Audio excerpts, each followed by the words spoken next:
Take a break from your busy schedule and join Harold Sala for Guidelines for Living. A clash in the Persian Gulf will shake the world, and then the Messiah will come and proclaim that salvation is at hand. Those words sound like something you might hear spoken by a rather far-out preacher at a prophecy conference, or perhaps a pitch for somebody's latest book.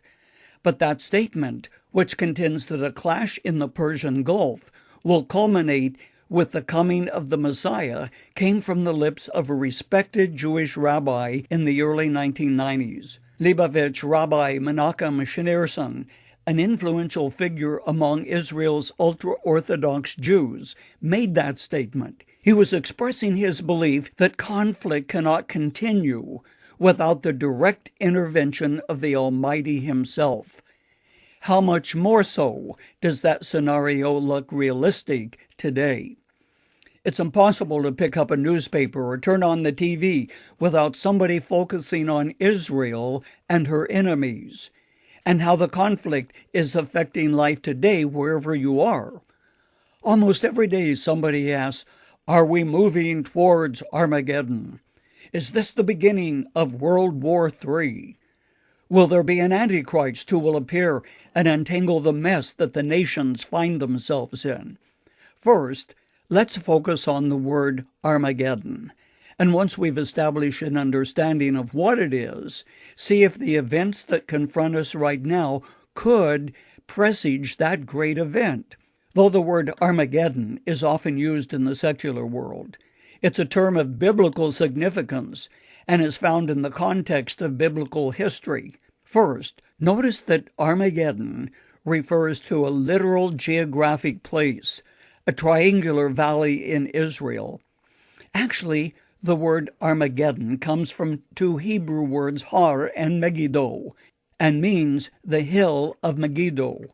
It refers to that narrow strip of land in the valley of Esdraelon, east of Haifa, north of Jerusalem. It's strategically important because 3 continents touch this piece of terra firma: Europe, Africa, and Asia. And whenever an army moves from one to the other, the easiest, most direct route is through the valley of Megiddo.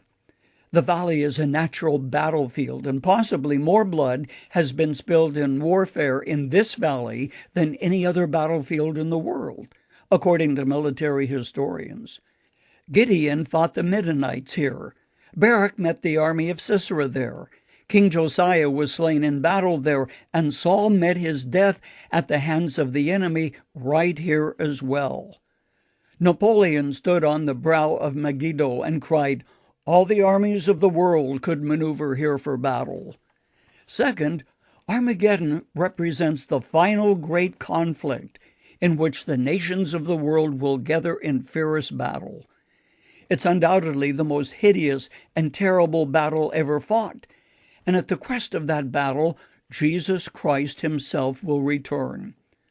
The book of Revelation describes this battle where Christ Himself says, "Behold, I come like a thief. Blessed is he who stays awake and keeps his clothes with him, so that he may not go naked and be shamefully exposed."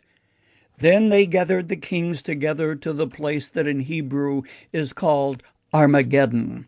The question that confronts the real issue is, could it be possible that the conflict in the Middle East we read about and hear about today will lead to that confrontation?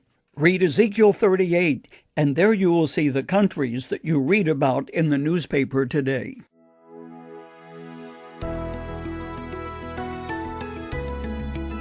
You've just heard Dr. Harold Sala with Guidelines for Living.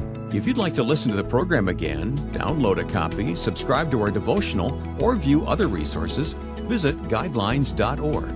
We would like to hear from you too. You can email us at info@guidelines.org. Thanks for listening, and we invite you to join us again for the next edition of Guidelines.